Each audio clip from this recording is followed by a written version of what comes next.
Қазақстан Республикасы инвестициялар және даму министрлігінің техникалық реттеу және метрология комитетінің Қазақстан метрология институты мемлекеттік ғылыми метрология орталығының функциясын атқарады. Армысыздар ағайын, эфирде инвестиция және даму бағдарламасы. Сіздермен бірге мен Думан Мұхаммедқали. Институт шама бірліктерінің мемлекеттік эталондарын жасау, жетілдіру, сақтау және қолдану бойынша жұмыстарды орындайды. Зертхананың жұмысымен бірге танысайық.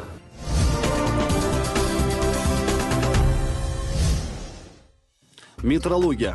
Бұл қажетті дәлдікті алу амалдарымен бірлікті қамтамасыз ететін құралдар мен өлшем туралы ғылым. Өлшем құралдарының шама бірліктерін сақтауда жоғары дәлдікті өлшемді эталон деп атайды. Қазақстан Республикасының эталондық базасы еліміздің экономикасын метрологиялық қамтамасыз етудің негізгі элементі болып табылады.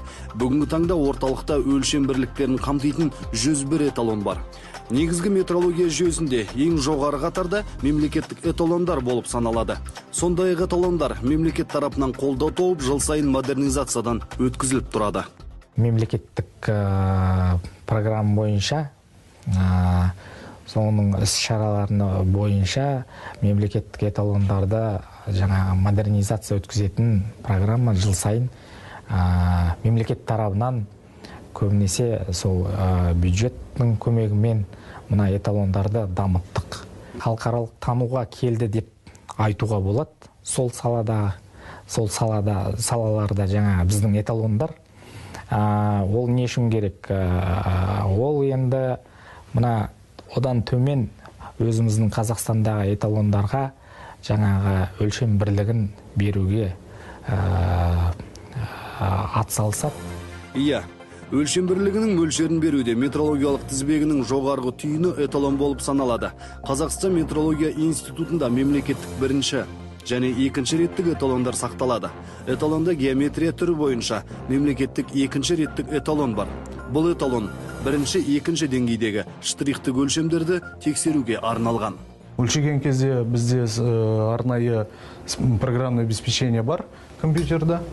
Сол программное обеспечение арқылы біздер осы эталонды, рабочий эталонды өлшейміз. Өлшем бірлігін мемлекеттік екінші ретті эталон, мемлекеттік бірінші ретті эталоннан алады. Одан кейін осындай рабочий эталондарға береді өлшем бірлігін. Рабочий эталондармен уже рабочие средства измеренияларды, рабочий өлшем, жұмыс өлшем құралдарын тексереді, күнделікті өмірде қолданылатындай. Штрихті мемлекеттік екінші реттік эталон өлшейді, ал өлшем бірлігін мемлекеттік екінші ретті эталон бірінші реттік эталоннан алады. Мұнда жылына 15 жұмыс эталондары келеді. Халықаралық дәрежеде мойындалған құрылғылардың Ресей, Украина сынды елдердегі эталондармен сипаттамалары бірдей. Қазақстанның эталондары бір-бірімен, то есть сличение болды. Сол сличениені салыстырды. Оларда да осындай эталондар бар. Біздің эталондар мен олардың эталондары дәрежесі бірдей. Сондықтан бізде осындай CMC строки. BAPM, Международный бюро мер и весов, сонда осындай CMC жарияланды. Ал мына эталонның түрі заттың кедір бодырлығы арқылы материалға жылудың берілуі, зат құрамында майдың сақталуы, төзімділік уақытының қаншалықты екендігін анықтап береді. Бұл құрылғы 2014 жылы Ұлыбританияның Тейлор Хобсон фирмасынан әкелініп институтқа орнатылған. Эталонның өлшеу ауқымы 0,1 микрометрден 4000 микрометрге дейін. Беттің кедір бодырлығы ол материалдың бетінде технологиялық процестердің әсерінен, яғни өңдеудің әсерінен қалатын іздерді айтамыз. Кедір бодырлық көптеген функционалдық қасиеттерді анықтайды. Өлшеу негізі жабын бетінің кедір бодырлығын орнатылған құрылғының шүпімен сипау әдісіне негізделген. Өлшеу барысында пайда болатын механикалық тербелістер электрлік тербелістерге түрленіп, параметрлердің сандық мәні ретінде беріледі. Эталонның бұл түрі заттың қаншалықты тегіс екендігіне көз жеткізгендіктен машина жасау өнеркәсібінде керекті сала болып табылады. Құралды кедір бодырлығын айқындамас бұрын өзге деңгейлі эталонмен салыстыру процесі жүзеге асады. Салыстыру аспаптардың метрологиялық сипаттамаларының бірі, олардың сезгіштігі. Бұл бізде эталондық сақина болып табылады, және мынау бізде эталондық пробка. Бізге келінетін салыстыру тексеруге немесе калибрлеуге келетін сақиналарға компарирование әдісімен, яғни салыстыру әдісімен осы құралмен өлшейміз. Эталондық база экономиканың дамуына, соның ішінде ел азаматтарының өмірі мен денсаулығының қауіпсіздігін бақылау тәрізді стратегиялық дамуларда маңызды рөл атқарады. Қоғамда аса қажетті эталонның мына түрі шыны пакеттің жылуды қаншалықты сақтайтындығына зерттеу жүргізеді. Ол үшін шыны пакеттің бір жақ қабатындағы ауа температурасы -50 градусты көрсетсе, ал екінші жағындағы температура үй бөлмесіндегі жылуды сақтайды. Эталон терезе екі жақтағы әртүрлі температураны қаншалықты деңгейде сақтайтындығын анықтап, тауардың тұтынуға жарамды немесе жарамсыз екендігін айқындайды. Арғы жағында ол жерде 0-дан -50-ге дейінгі. То есть даланың температурасы. Сол арқылы мына жерде мысалы көрсететін болсақ, мына жерде арнайы датчиктер бар. Тепломер, термопара деп аталады. Осы датчиктер арқылы осының коэффициенттері шешілініп алынады. Эталон өлшем бірліктерінің, яғни гір-тастарының салмақтарын есепке алады. Институтта арнайы гір-тастарының салмақтары бірдей ме әлде сәл ауытқу бар ма екендігіне жауап табуға болады. Арнайы құрылғылар гір-тасындағы ауа тығыздығын, сондай-ақ сұйықтықтағы салмақ көрсеткішін нақты есепке алады.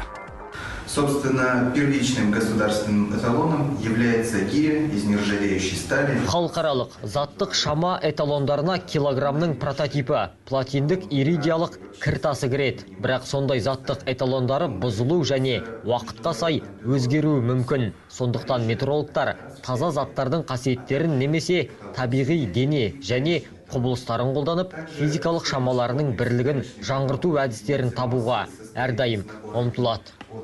Сонымен қатар, уақыт пен жиіліктің мемлекеттік қызметін өлшемге алатын эталон түрі де бар. Уақыт пен жиіліктің өлшеу тұтастығын қамтамасыз етуде және жердің айналу параметрлерін анықтауға бағытталған жұмыстарды орындайды.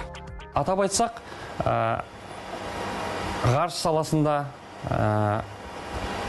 қауіпсіздік саласында, байланыс саласында, мынау бағыттардың онлайн ақпарат алмасу жүйесінде, содан кейін мынау темір жол бекеттерінде және де авиа бекеттердегі уақыттың үйлесімді болуы өте маңызды.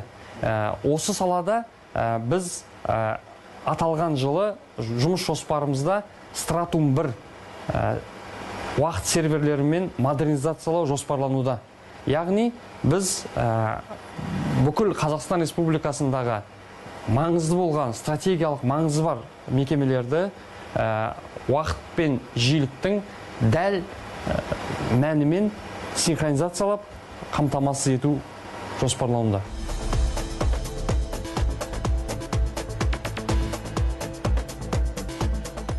Экономикада керек салаларға, енді бүкіл салаларда біздің эталондарымыз бар деп санаймыз.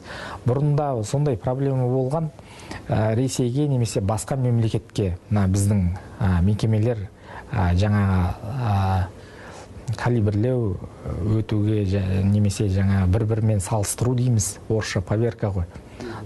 Жаңа өлшем құралдарда олар шығаратын. Ол енді жаңа шығында, уақытта оны ар-бер әкетіп жүрген уақыт кетеді. Ал енді бүгінгі таңда ондай қажеттілік жоқ. Біздің эталондық орталықта сондай мүмкіншілік бар. Бүкіл өлшем құралдарын осы жерден тексертеміз. Қазақстан Республикасының эталондық базасы еліміздің экономикасын метрологиялық қамтамасыз етудегі негізгі элементі. Әртүрлі өлшеу облыстарындағы қолданылатын эталондардың жинағының дамуын көрсетеді. Эталон орталығы тексерістен өтетін кез келген затты сараптамаға алатын мүмкіндікке ие.